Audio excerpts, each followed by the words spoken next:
So the countdown begins now. Huh?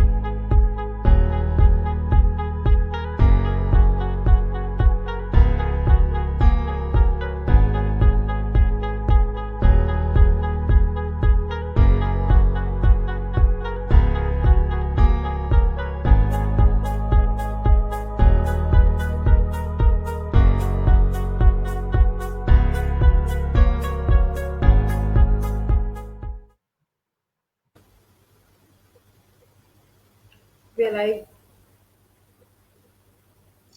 Namaste, We're Nishi live. ma'am. How are you? Namaste, Jerry, and namaste, Eitu. What a pleasure to be Namaste, with both Eitu. of you. Thank you so Our much. pleasure. So, as is customary for all our experience conversations, welcome to the Learning Experience conversation, which we have with educators and teachers and school owners and so on. And we are glad to have you with us today, Nishi ma'am. Looking forward to learning from you. So the format basically is that for the first 45 minutes, Eitu would have a conversation with you. And in the last 10 to 15 minutes, I would join in and provoke some thoughts for our participants and audience so that we can learn from your story and from your journey.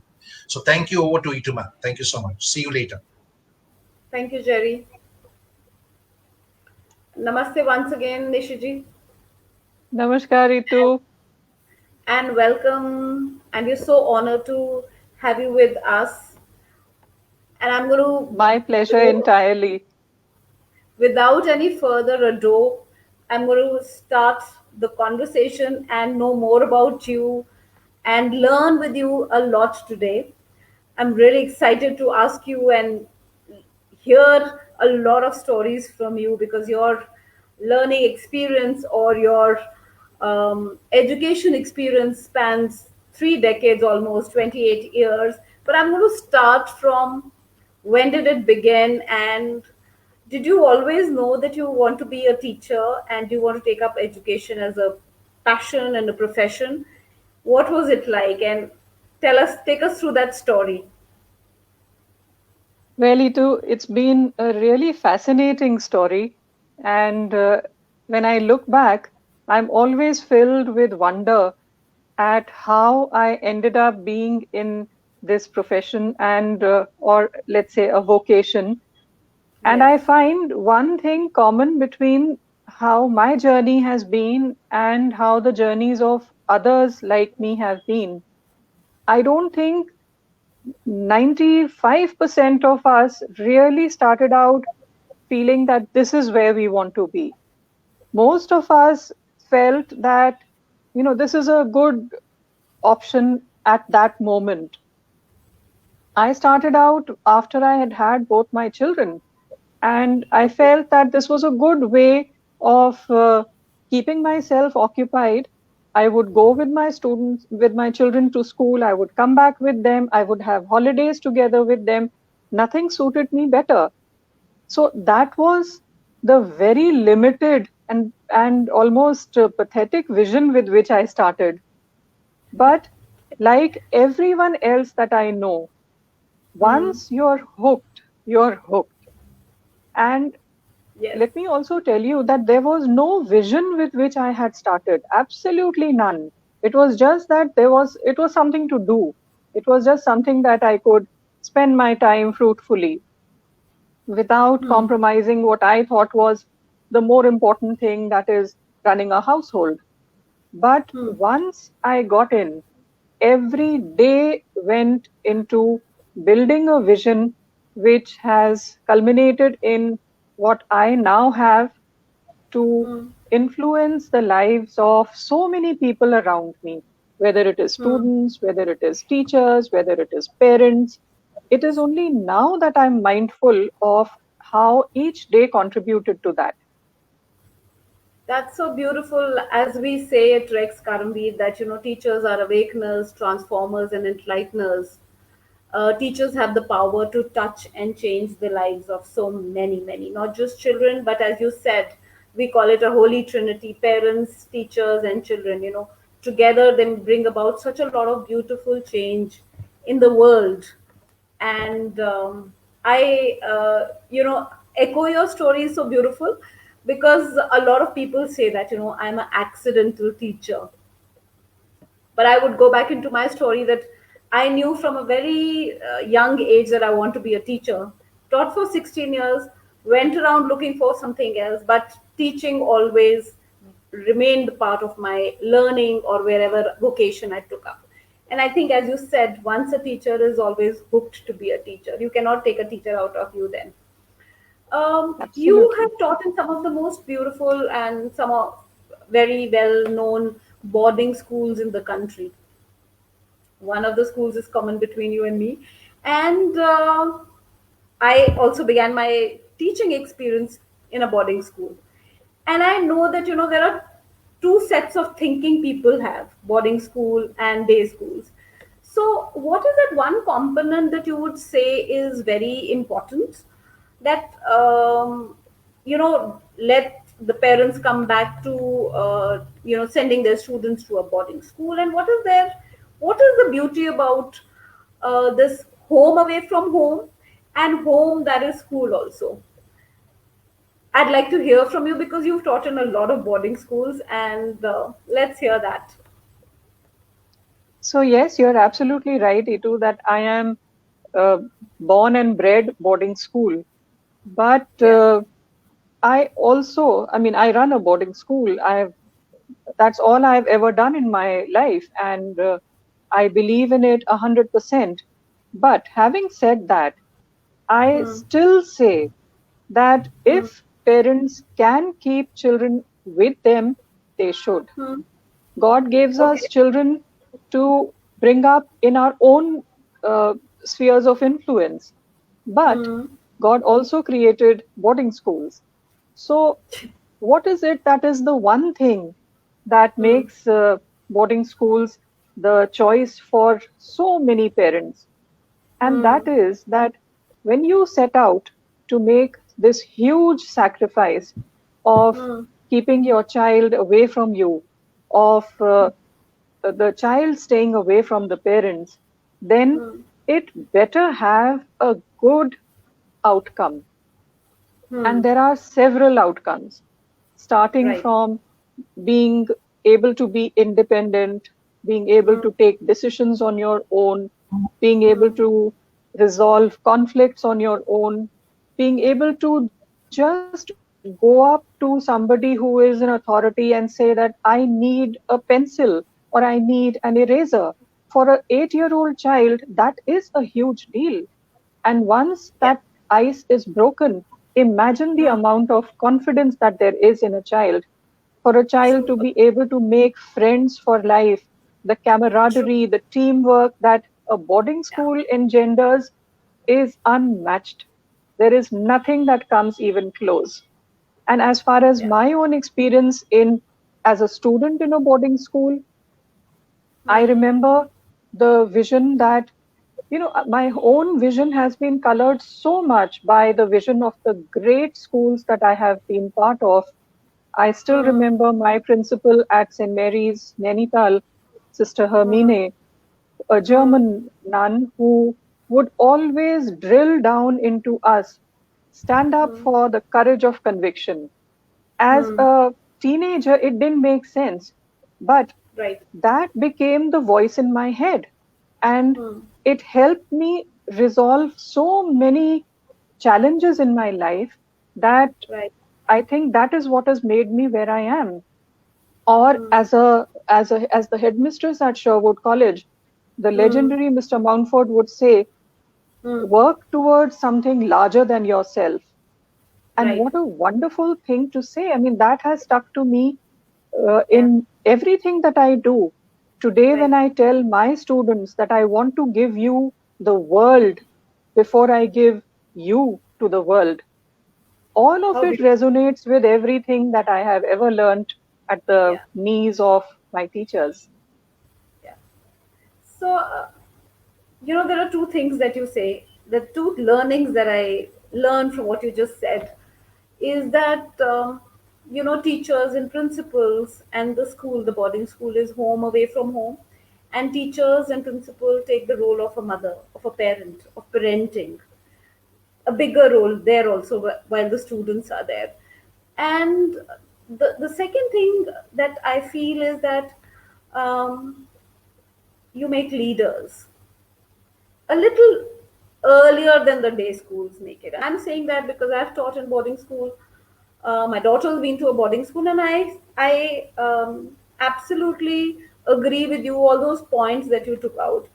And the bigger picture is that any which way, as teachers, as parents, and as mothers, we make children wonder, question, ask, criticize, and all of that is happening at the school level.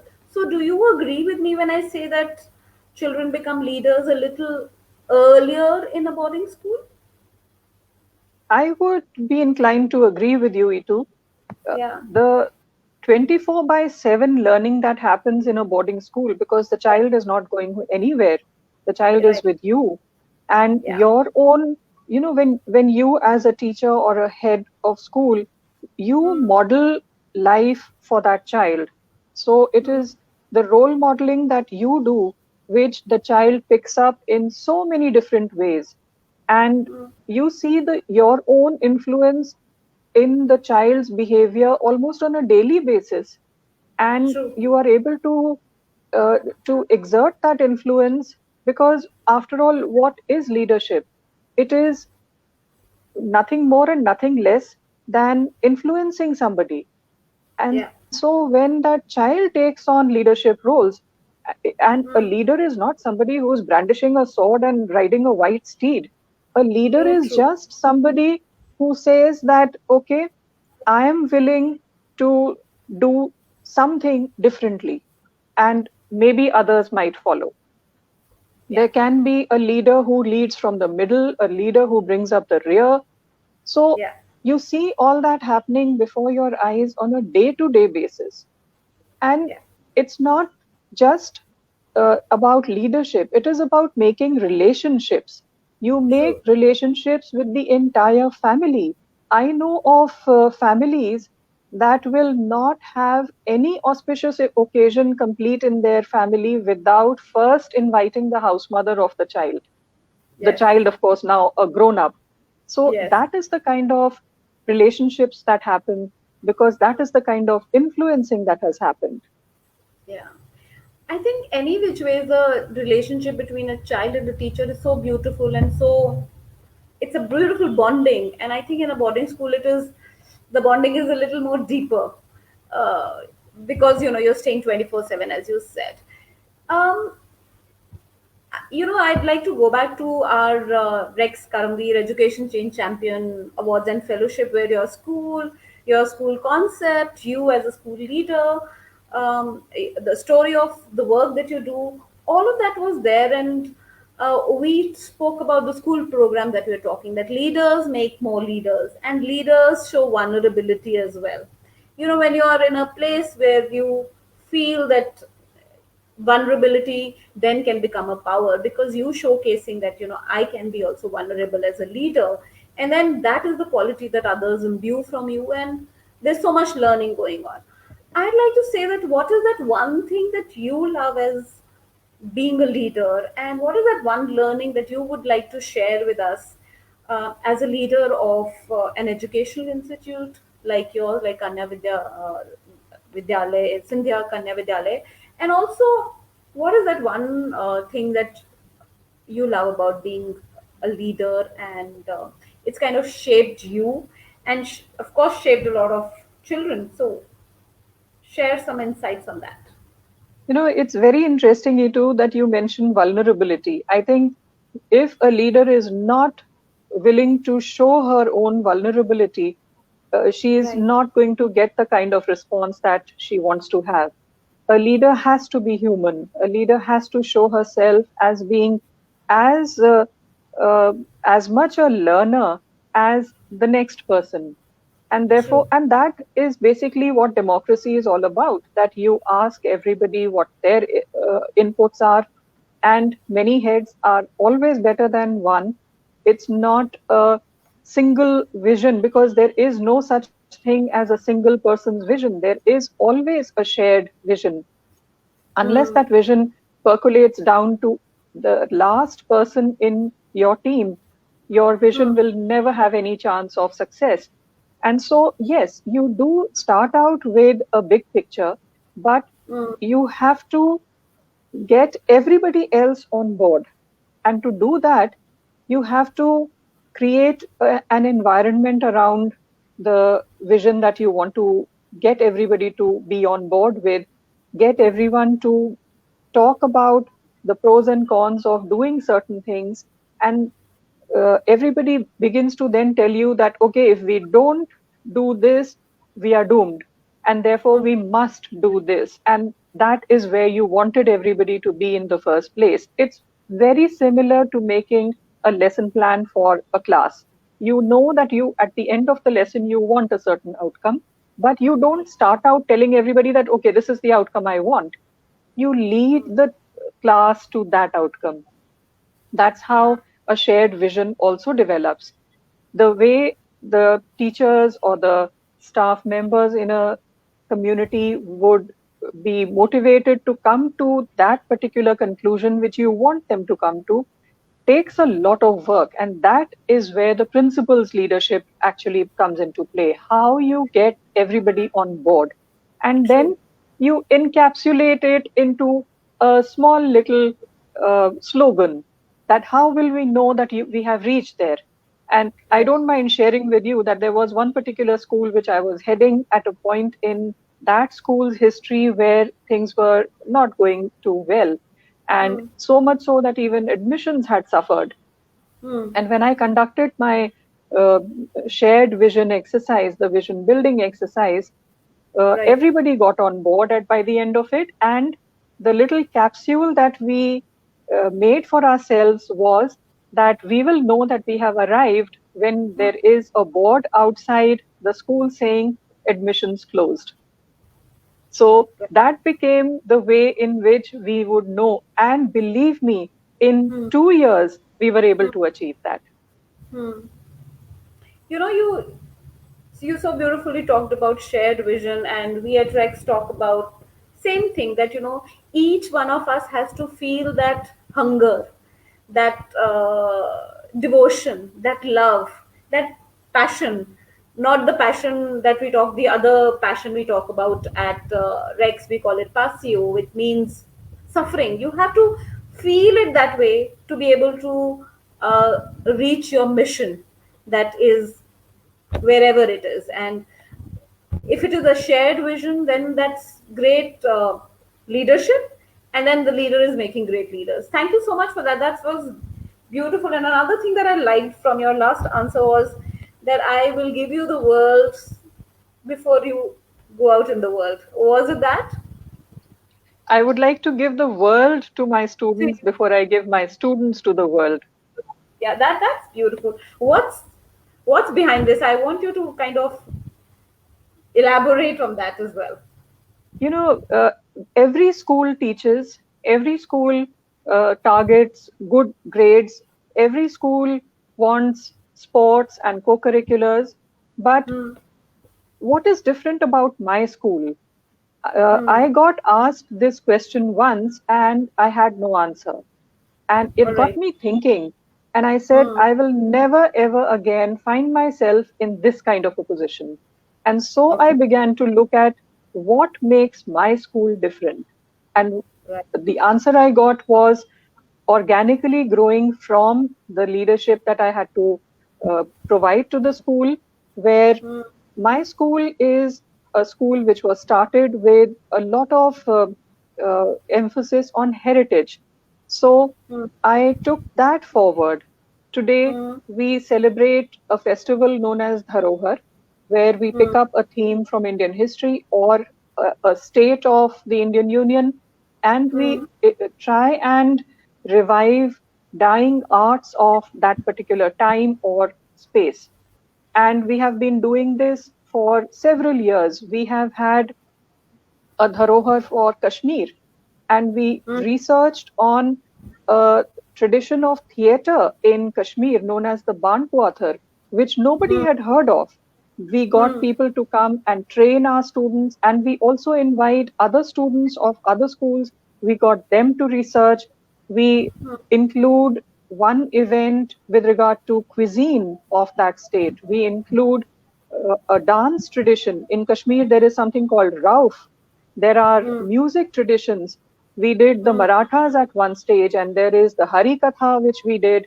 There was the Lavani. We did mm, Odisha, where we did the Saura paintings. The mm, we did again their cuisine, where the Pakal Bhat was cooked by the different teams.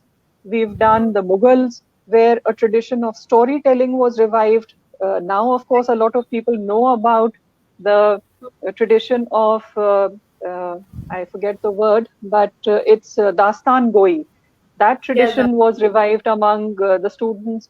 So, how, since my school was already steeped in heritage, so much so that my students do not refer to their teachers as ma'am or Ms. mm, They call mm, them Didi. So, mm. growing from that, my school has now become a torchbearer of heritage.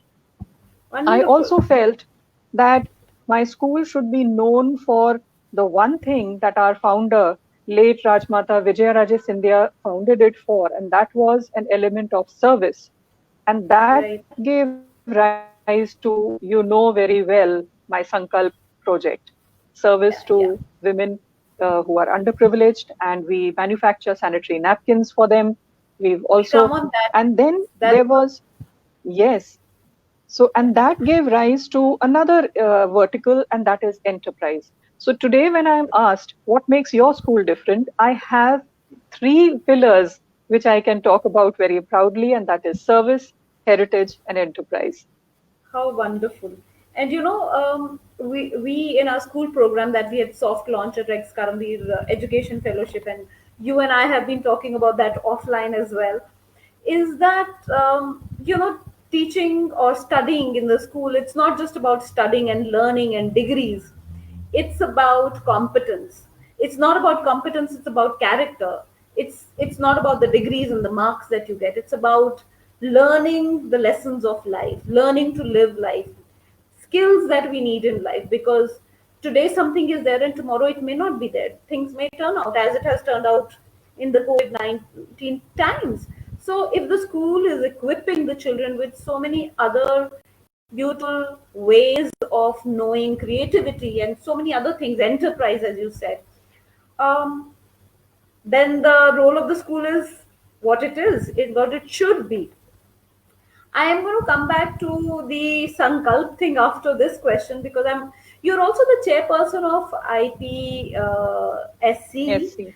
and what's your role in it, and how does this again a leadership role, how does it bring about insights into the day-to-day running of the schools and policies or changes? What is it all about? So, the Indian Public Schools Conference, of which I am currently the chairperson, Yeah. started in 1939, and there were Mm, seven headmasters, legendary headmasters of schools which were mm, prominent at that time, that came right. together and had a meeting in Shimla, Mm, and they came up with a very timeless vision. In 1939, they were mm, talking about leadership, they were mm, talking about service, and they were mm, talking about inclusive education. They were mm, talking about physical training as being part of education, which cannot be undermined. They wanted mm, out of school activities. And mm, so they collected like minded schools, and they made this organization called the IPSC. At mm. that time, the schools like the Scindia School were known as the chiefs' colleges, where Right. only royalty was allowed to study. And Mm, royalty did not mean that the prince or the heir of a particular dynasty would come and study there. He would come with a retinue.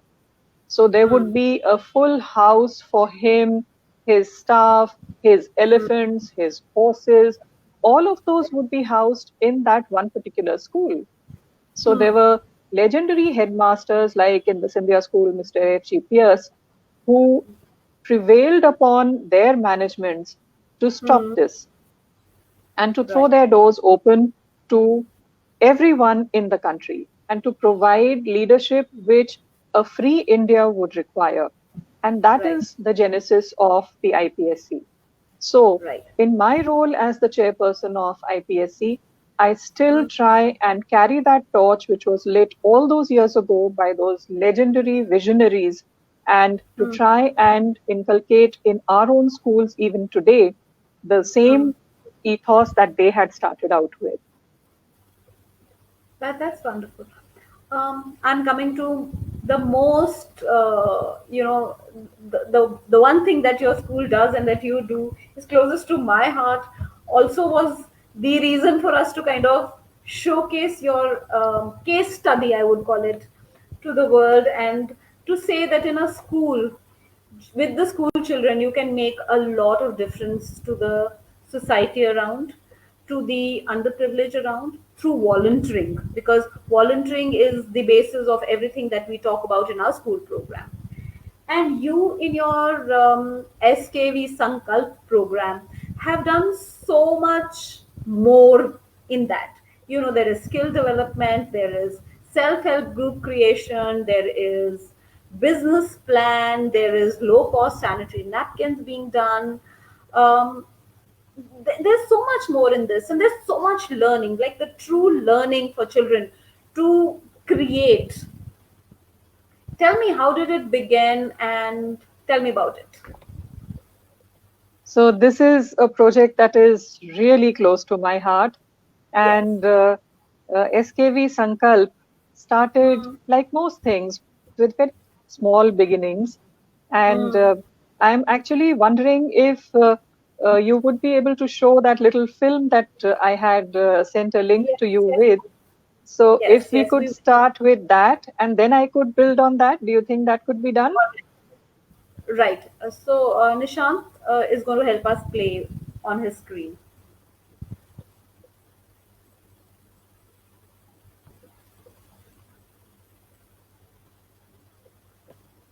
Are you there, Nishant? Are you going to play it on your screen? Maybe we could talk about it, and I'll just look into it. Sure. Yeah. So SKV Sankalp started out very, very small. We were Hmm. looking for a project, a service project, because when I took over about a decade ago, 10 years ago exactly, in Hmm. Scindia Kanya Vidyalaya, we knew that service was something which was a part of the ethos of the school, but we didn't really have much to show for it except the odd visit to an elderly people's home or a blind school. But we didn't have something which was really substantial, which was really something that we could uh, say that has made a huge difference to society. Hmm. So, while we were looking for things to do, Hmm. like I said about a shared vision, I wanted it to be something which my students and my teachers would share with me. And Right. while I was aware that I wanted the students to do something in the area of underprivileged women and their welfare, and Hmm. I had actually already started thinking in terms of the sanitary napkin unit, but I led Hmm. my team towards it. And Hmm. very soon everybody was on board that, yes, this is Hmm. what I want to do. So Hmm. I flew down to Coimbatore and I met Hmm. Mr. A. Muruganantham, and this was years before the movie Padman. So I I've known I him know. now for a long, long time. I was Hmm. very impressed when I went there. He runs the Jayashri Industries, and Hmm. he fabricates these machines. Hmm. uh, Everything that I saw there ticked all the boxes on my list. It was being Right. run by women who had no education. When I saw that, Right. I said, okay, if this is done by women who have no education, surely my girls who have education will be able to do this. I was Yeah. impressed that the machines Hmm. could be fitted into a small 10 by 10 room. It didn't require too much space. There were Right. basically just 8 workstations, all the size of a student's desk, a study desk, and the machine could be installed in just that much of infrastructure. So The Nishant, raw ready material, to play the film, Nishi? good. Shall we? Shall we? All right, Yes, I'm just please. going to play the film. Fine. Just a moment.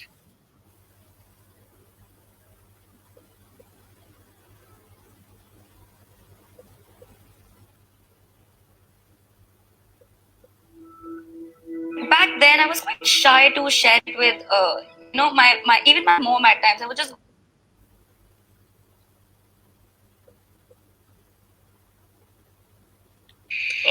the next person. Just a second, sorry. All right.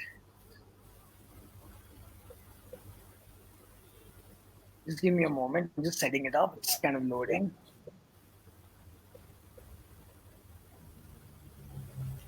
We have to deal with the technical glitch in the virtual Yes. world we are living with.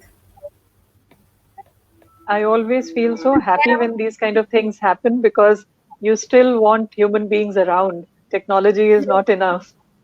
It isn't. It isn't. It cannot take away the human element and the human intervention, which is so important.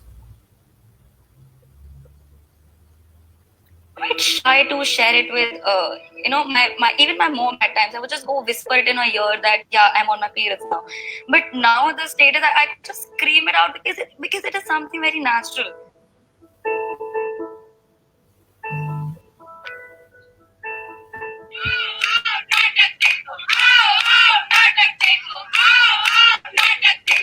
तो क्या किसी को पता है महावारी क्या होता है? अरे मैडम, मेंस्ट्रुएशन महावारी बेटियों को मिला हुआ भगवान का एक वरदान है। इसीलिए हमारे स्कूल सिंधिया कन्या विद्यालय ने अपने हाथों में एक प्रोजेक्ट लिया है जिसका नाम संकल्प है। Our school has taken a resolution to raise the dignity and the lives of the women. Menstruation and the taboos on menstruation is a problem which is all over India. So we wanted to spread awareness about this. We did surveys, we went to the village, we went on roads. We came to know that women hygiene was something that was not paid attention to. There was a lot of taboo about it. When they came back, it was really gratifying to see what they had learned. They came back and reported that we must work for the benefit of women, and then the answer was clear. It had to be a hygiene product which was specific to a woman, and that is a sanitary napkin. Soon, the machine was installed in our school, and students took to it like to water.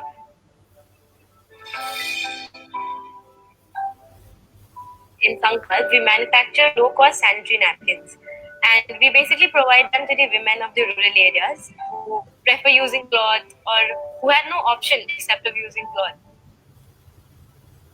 पहले कपड़े ही ले कपड़े लाए थे तो कपड़ा जैसे लिया पुराना छोटा सा तो उसे बिल्कुल वो पेट जैसा बनाया कि फिर वो खराब हो जाता तो उसे भी गड्ढे में रखना पड़ता. It took us some struggles to wean them off the unhygienic alternatives that they had been using, which ranged from rags to leaves to even sand. It was a challenge to even educate them about how often to change the napkin. Like first day and second day when we go there, the women were shocked, they were shy, they were not coming out of their house. There was this old woman who said, "आपको शर्म नहीं आती ये करते हुए?" We felt so bad. What is bad in whatever we're doing? It is so good. It is for the society, for the women. But that notwithstanding, we were quite committed and we continued to supply for a whole year. At the end of that year, when we took stock of what we have achieved, that was the most gratifying moment. It was clear that we had achieved a lot, but it was also clear that we needed to go ahead. We needed to think of something which could add even more value to what we were doing. Could we make this into a livelihood mission? I therefore threw the challenge to the students of our commerce department. So the students made an end-to-end business plan, starting from setting up an SHG, making a charter, finding out markets, and we put this into implementation at the village level. The village of Jarga was the Karma Bhumi that we had selected, and with a lot of fanfare, we put these machines up for the Sankalp Jarga initiative. They were very, very passionate about making the sanitary napkins on their own. Have also removed bulbs from their own houses to work till 12 in the night. रोजगार मिल गया हमें बहुत अच्छा मिला है ma'am ऐसे ऐसे आज जैसा हमने तो कभी जी देखा ही नहीं तो आप आए हो तो हमें हमको ऐसे लगता है कोई नई दुनिया में पहुंचे ऐसा लग रहा है हमें. We have now established a link with the market for them. where we support the women by buying the product that they are making and distributing it free of cost in another village. This has really increased the confidence levels of the women at the Charka village.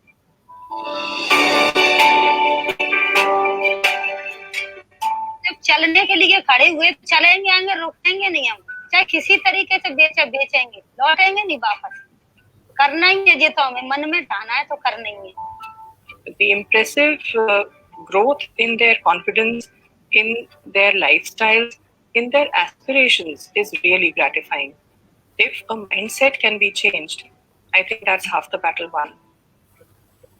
Yes, my mindset has changed being involved with this project. There, it's just normal. The way you use the soap, you can always use the scientific field too. अब सिखाया तो अब दिमाग आया है उन्हें नाटक देखा था जो अब कहने लगे कि ये तो सही बात है ये तो अब भगवान के देन उसमें क्या रोक टोक होती है वो तो महीना आना है तो आना है.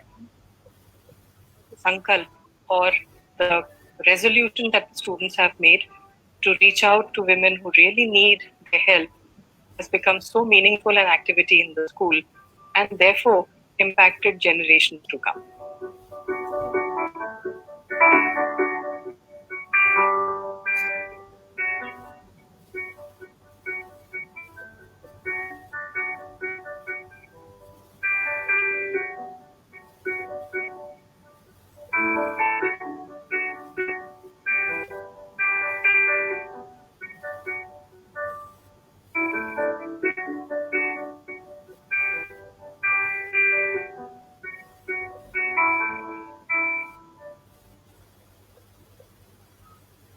Thank you so much, Nishiji, for sharing this once again. And this that one of the girls speaks about mindset shift. That's what education is all about. And I think teachers are also about making a difference, not just in the lives of the children, but in the lives of people that they touch upon. And this ripple effect of making a difference in the world, eh, your this endeavor, this resolution, this sankalp is beautiful, wonderful, brilliant example of that. Thank you so much for sharing with us. Thank you so much, Eitu. It's really been a wonderful, wonderful. I was so humbled and so charged when I first saw the film and when we first talked about it in the Rex Karambir Education Change Champion Awards, because these are the kind of education leaders and these are the kind of children that we need in the world. Absolutely. Even during the lockdown, we have been able to send to the Food and Civil Supplies Ministry, we have sent 11,400 napkins. And my students, even though they are at home right now, they are constantly worried about what is happening about the manufacturing. Is it still going on? Our alumni are on board. They are supporting it. So there's a huge market that suddenly opened up for this. So much so that even the staff that is now staying back on campus, they are working on those machines and producing the napkins. Oh, how nice. And I think, these are also the stories, and this is just such a beautiful example of so many stories and so many taboos need to be talked about. We need to change the mindset of a lot of things around women and around us for that matter. And if children are doing it, there is no better way of doing it, because it's going to be a long lasting generational change and shift. At this note, I'm going to invite Jerry here and take the conversation forward. Namaste, ma'am, once again.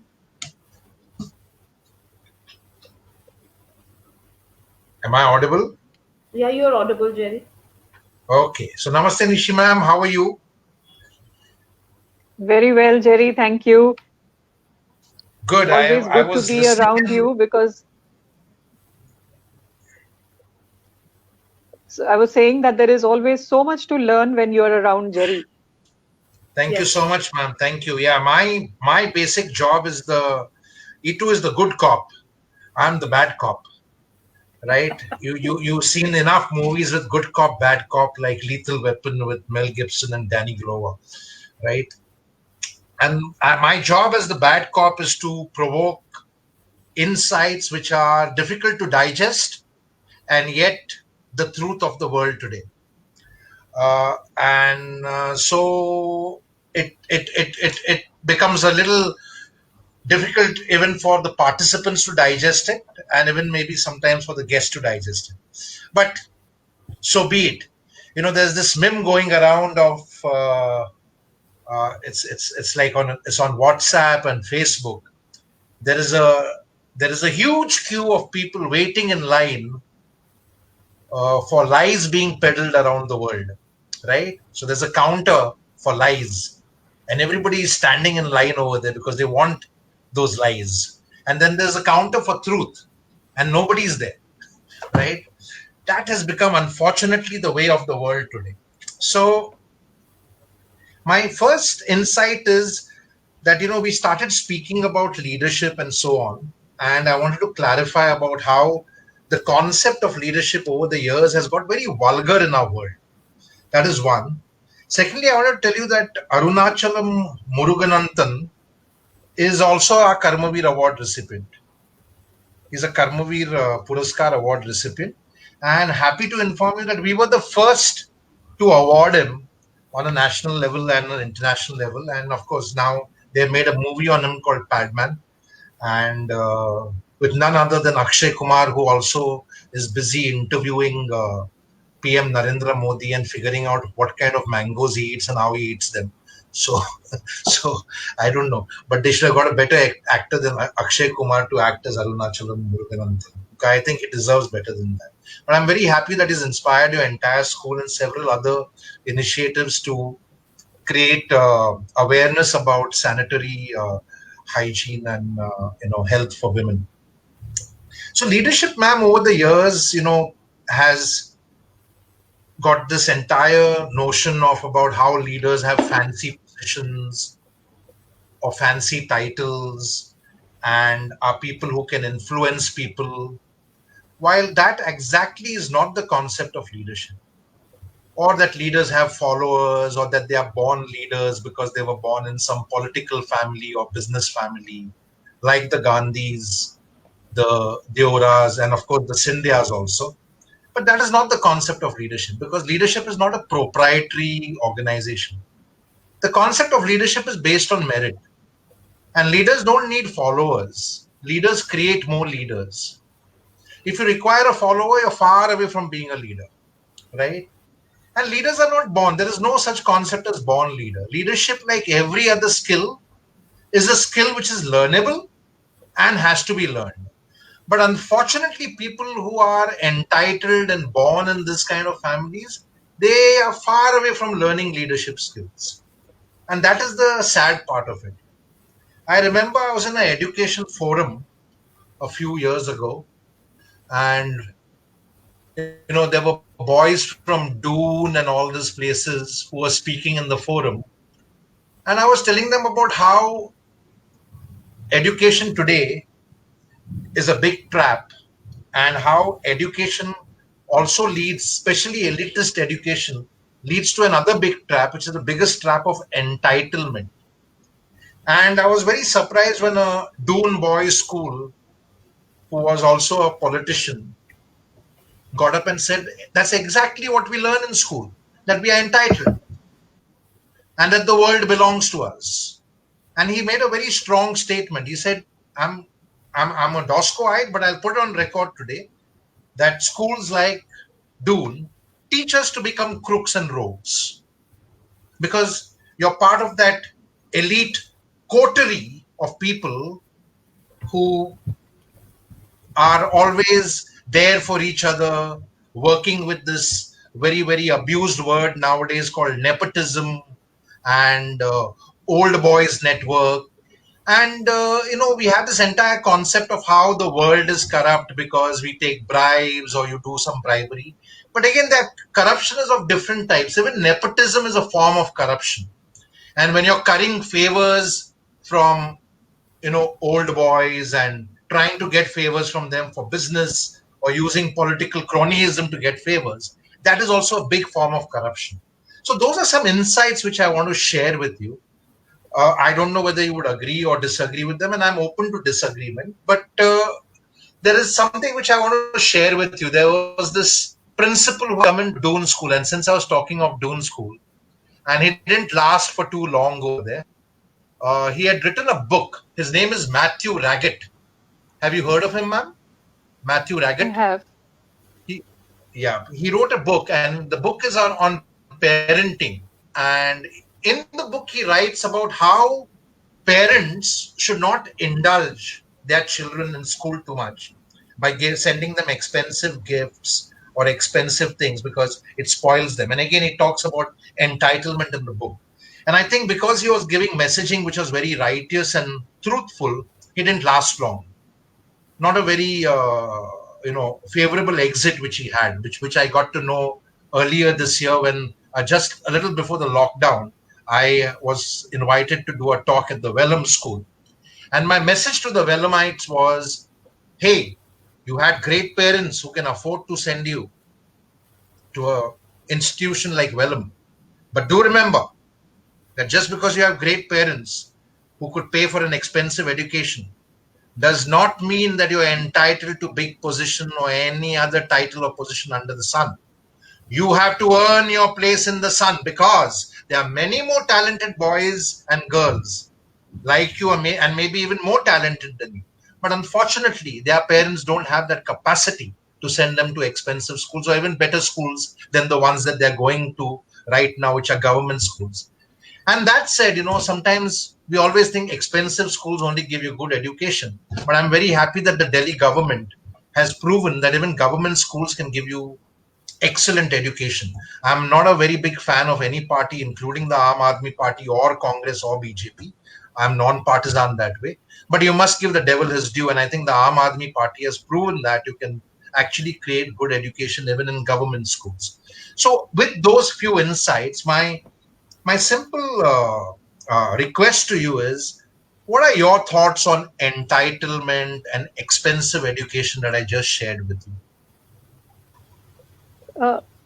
Entitlement, of course, you are absolutely 100% right that there is among most people, whether or not they go to a certain kind of school or even in a grassroots, let's say a village, the child of the local zamindar will feel entitled whether or not he goes to Absolutely. a fancy school. I So completely agree with you. And just to interject, ma'am, in our country, because of years of reservation, which again politicians have done to appease vote banks, entitlement is there in the poorest of households. absolutely. Yeah, So that is a malaise which we all suffer from.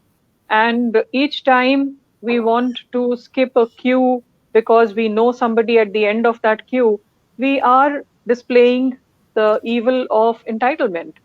And absolutely, absolutely. and there is and the pity is that there is really no need.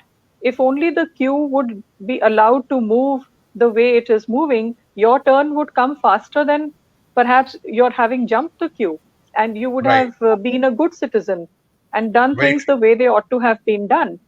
So having said that, the uh, the sense of entitlement is there in every one of us, and in some way or the other we do propagate and encourage it, and we are Right, all guilty of it. It's only a right, matter of degree.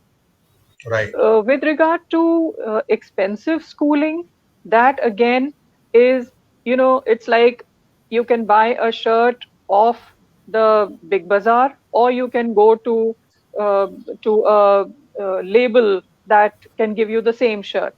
So right, ma'am. it's some people call it snob value, some people call it, but you call it by any name, everybody knows what it is about, that you have it and you flaunt it. So it's just that. And certainly there are some things which are possible to teach in a school which is not as expensive, but there are challenges because our numbers are such that though you might want to give individual attention to every child, the sheer numbers make it a very daunting task.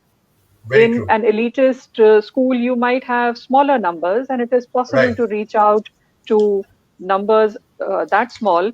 But you cut to another situation where the numbers are just so large that the most well-meaning of teachers may not be able to reach out to the children. So I Right. think that is basically the difference that we are talking about. Very true. And I think the numbers actually provokes a different insight again. And I'm going to digress a little from what we were just talking and come back to that. For many years now, politicians and people who love their podium talks and love their own voices have been talking about India's population being a demographic dividend, which basically means it is a blessing.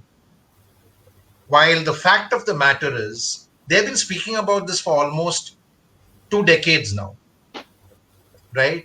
And the rhetoric has not changed in the past 2 decades. We are still calling it a demographic dividend without realizing what a huge curse it is because we have no jobs for them.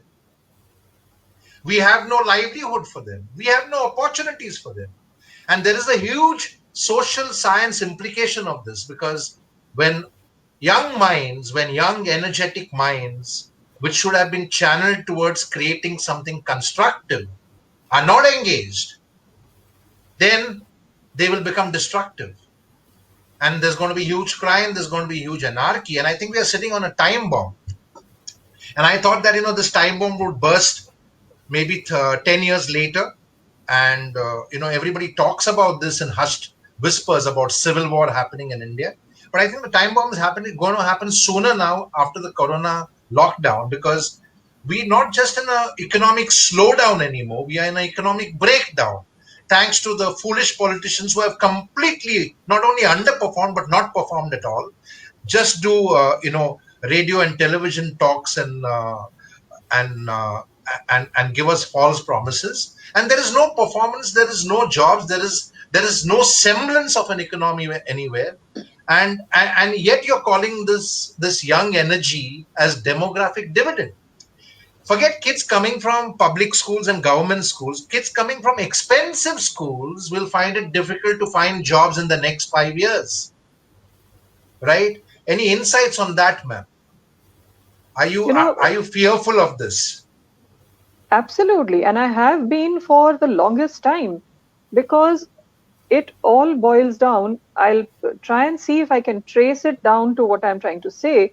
It all boils down to our education system not encouraging curiosity, not encouraging research.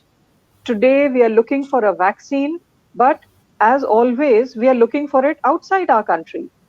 Why Right. is it not happening within the country?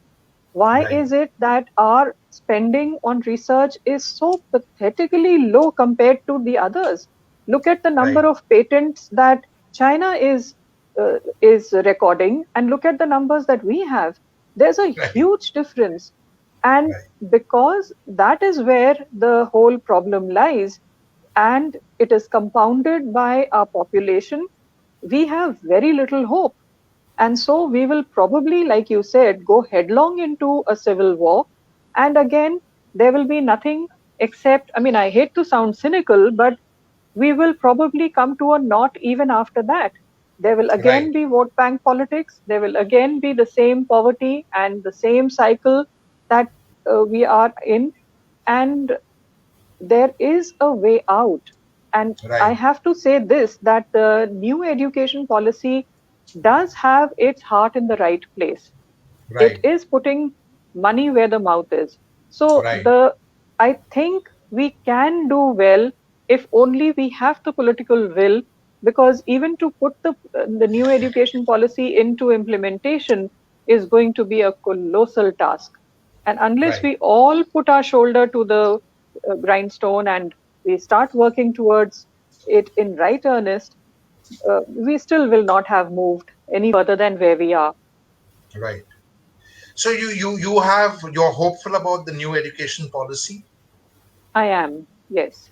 I am. What about this murmurs? I don't know whether it's finally going to be implemented or not, but there are murmurs about how Hindi is going to be made a mandatory language, at least in primary school, Well, or the rather the medium of instruction. I mean. yes, it may not be Hindi. It may be the mother tongue of the children. You see, lately the government has asked for uh, a lot of consultation with everyone. All of us are writing in to the government about what we see as a problem in the implementation of the NEP and what are the solutions that we are able to provide. And the 31st of this month is the deadline. So we are all working at a frantic pace in a frenzied way. We are looking for solutions. I'm sure that a solution will be found. The government, I think, is trying very hard to keep us, all our states, integrated, to have a better sense of respect and appreciation of the differences that there are in our society. And I think that is important because differences are not meant to divide, differences are meant to be appreciated. You cannot have a good society if it is a regimented, everybody is a one size fits all kind of a person. Unless you Right, have differences, you cannot have growth. Unless you appreciate differences, you cannot have diversity, which is so important for the growth of society. So, as far as the language formula goes, besides the fact that there are studies to show that one learns better in the mother tongue, there is also the appreciation of different cultures which is inherent in it, which I think is something we should applaud. But yes, there will be the implementational challenges, which I'm sure uh, will be overcome as we come to those challenges. But I'm right, very happy about the allocation of funds for the research and the focus of of the NEP on research. I'm very very happy about that because that is where you look around you, Jerry, the headphones that you're wearing, the device that you're looking into, the internet that we are talking on, everything is a product that is the product of the research of somebody. But that somebody did not happen in India. Why? So or rather unless that, we that somebody happens to be from India but who's not in India is anymore. not in India, exactly, exactly. So we have to stop this brain drain and let it come back into India. So I think the noises that are being made are the right noises, but I am hopeful that they will be more than just noises. And ma'am, just to kind of I'm going to be a little negative about this for the simple reason that I'm provoking a thought again. I believe in unity and diversity too, right? But at the same time, there the a lot of things work better in the United States. United States is, they call themselves the world largest democracy. They are the worst democracy in the world. Of course, they have Donald Trump after all, right? Uh, so, but the reason I say that things work better in the United States because they have a standardization which has happened. Even though they have a federal structure where each state is autonomous in its operation, they have a standardized pattern as far as education is concerned, including for secondary and tertiary education, right? Now, in India, if we are going to create a standardized process to make education more qualitative and more functional and more happening, then I think we need to understand that the medium of instruction cannot be mother tongue for the simple reason that the currency of the world is English. And if we are not preparing children for English, and I'm going to say this again to you because when I broached this topic with another teacher a few days back who was heading a Urdu medium school, I was, I was called out for being, anti-Muslim. I'm not, because I don't even believe in Christianity or any kind of religion. I'm only raising topics because you cannot have a medium of instruction like Konkani in Goa, for example, where a place from where I come, or Tamil in some place in Tamil Nadu, because the formative years, the primary years, are when children pick up, language skills. And while I can appreciate that the mother tongue is the second language, and they should be well versed with it because it does build cognitive skills to understand your local language and culture. But at the same time, if you're not preparing them for what is the currency of the world, I think that we would be taking our children back and keeping them backwards going for instead of going forward. What are your thoughts on this one? So, as far as the NEP is concerned, the early education is being recommended for the mother tongue. After class 5, it is going to be the medium of instruction that the parents want. Even in the early years, it is what the parents are going to want. So, No, if that's that option. that's exactly what I'm saying, ma'am. That when you say class 5 is mid school. Language skills are picked up in your first 10 years. Class 5 is almost past 10. I agree. I agree completely. But if you compare it with the so-called English medium schools and what they churn out, you will know that it doesn't matter. The children who have been studying English in the Hindi medium, you Right, know what I mean. They've been right, studying English, but they've been studying it in Hindi medium. So right. if you look at it from that point of view, I don't know if you saw a few years ago a letter written by the CBSE English topper, Right. and I was embarrassed that this is a CBSE English topper and this is the writing that was flashed on all newspapers. And That's exactly, you hit the nail on the head. I'm sorry to interject, but you hit the nail on the head that CBSE topper was from an English medium, absolutely. which means that our English teaching itself, our English education skill building is atrocious and appalling. So you can imagine what we are going to do if we go back to medium of instruction being the mother tongue in whichever language it is, in whichever state it is. And then can you imagine that letter? It's going to be worse off, right? Because uh, I mean, I know this because I do corporate trainings, right? And while there are people who are working in this so-called BPOs and KPOs, they have excellent coding skills and IT skills. They can't speak or write to save their life.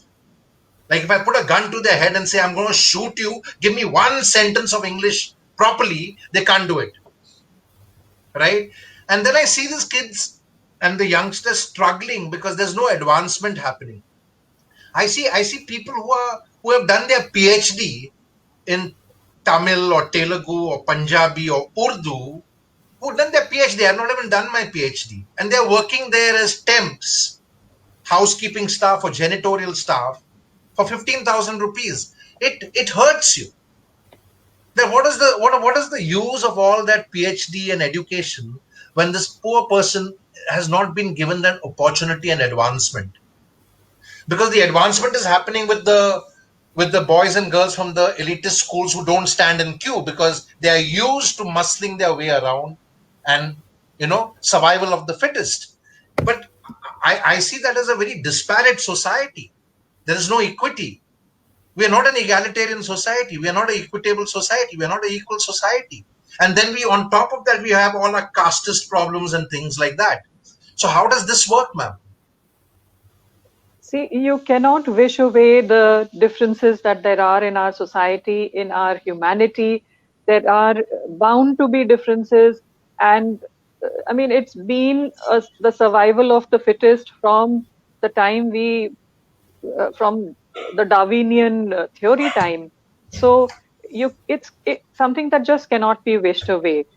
Uh, Coming to the policies that we have, the only reason why I think this might work is because the mathematical skills, for example, are best taught in the mother tongue. I've Okay. known accountants who have studied in English medium schools, but when you ask them to solve a mathematical problem, they will go back to counting in their mother tongues. And if you look at a mother, who's all the time speaking to her children in English because she's from an English medium school. But when it comes to showing affection or getting a little bit emotional, it is always the mother tongue. So there is something to be said about the mother tongue.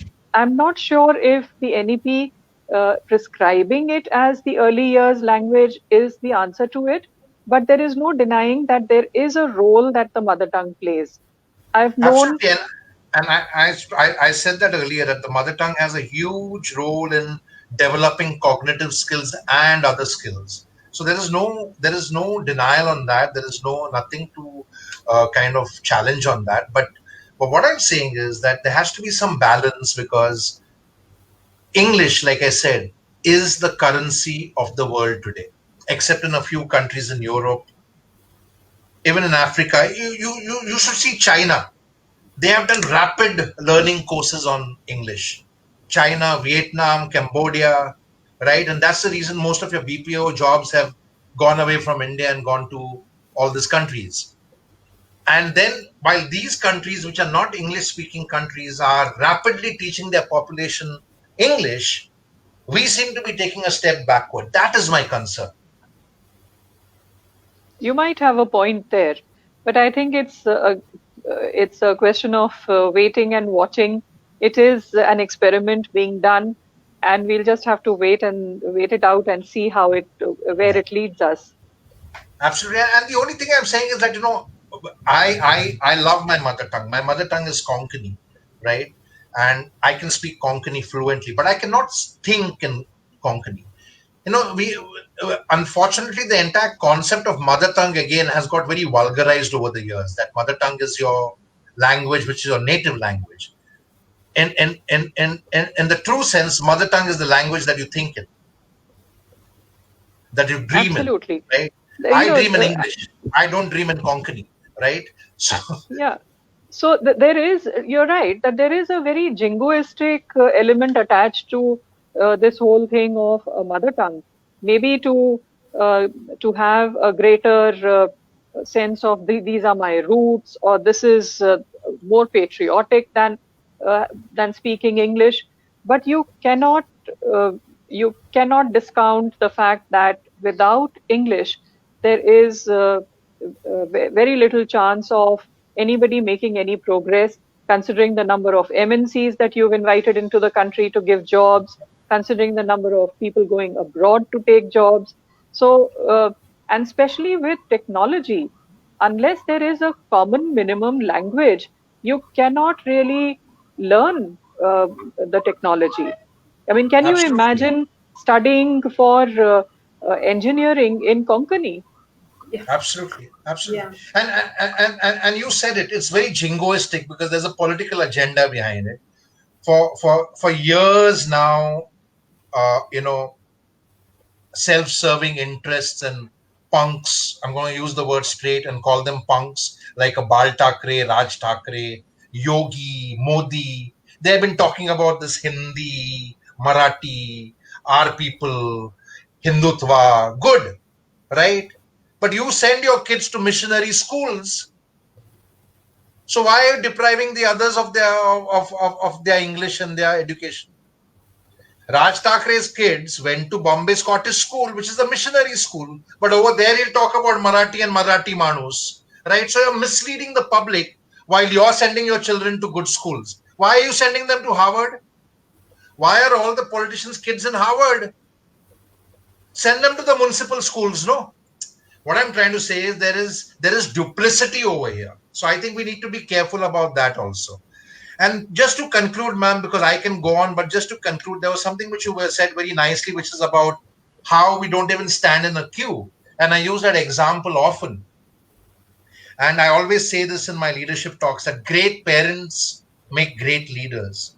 You will see it outside schools today, of elite schools. Parents are pushing each other to get their child out faster. And I always say that, the reason we don't stand in queue, we can actually blame Amitabh Bachchan for it because we pick up from his lesson that जहां से मैं खड़ा होता हूं वहीं से line शुरू होती है, right? So we don't like standing in queue. You will see it overseas, right?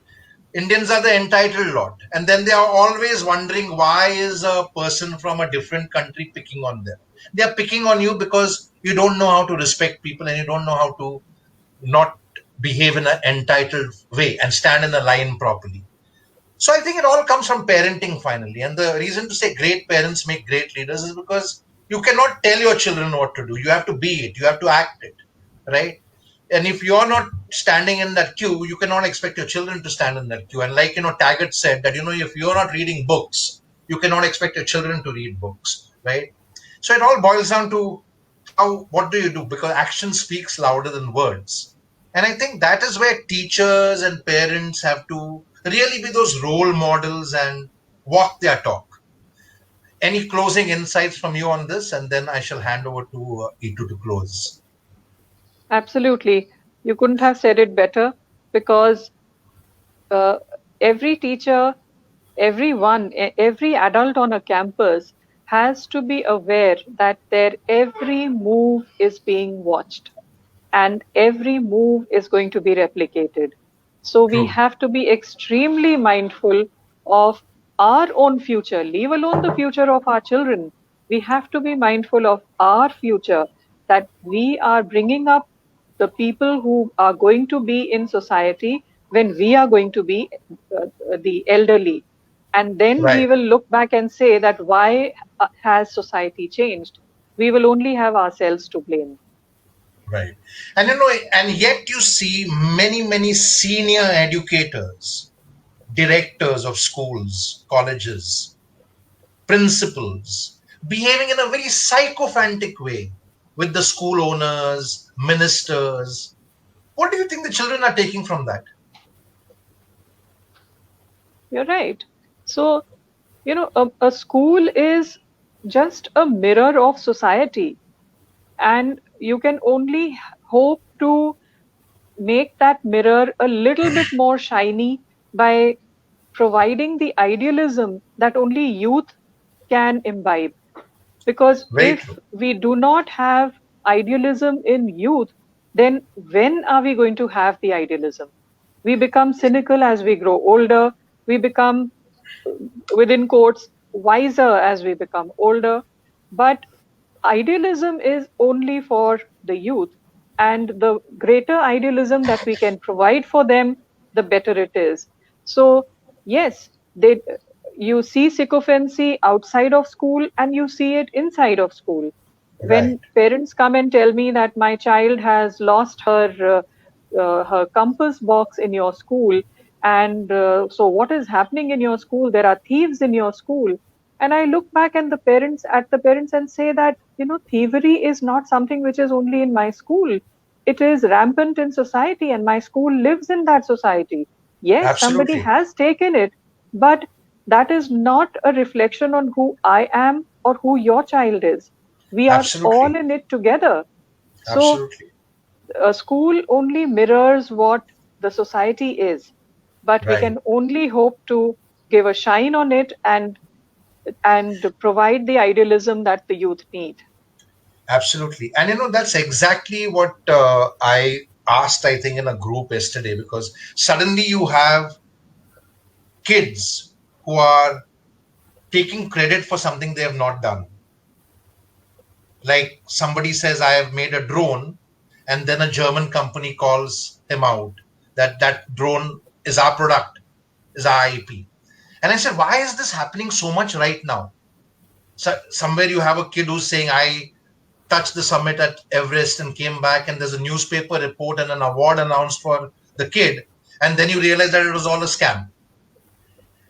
And I think one of the things which I can put my finger on is that the reason this is happening so much in the past few years is that the people in office, what I call as idol worship, whether it is a Narendra Modi or a Rahul Gandhi, they are responsible for this, because with all their fake projection of leadership, they've actually sent out a message that it's all fake and it's okay to fake it till you make it. And this is actually what a lot of leadership coaches also teach you. They actually start their talks by saying, fake it till you make it. And I'm like, what nonsense are you talking? Right?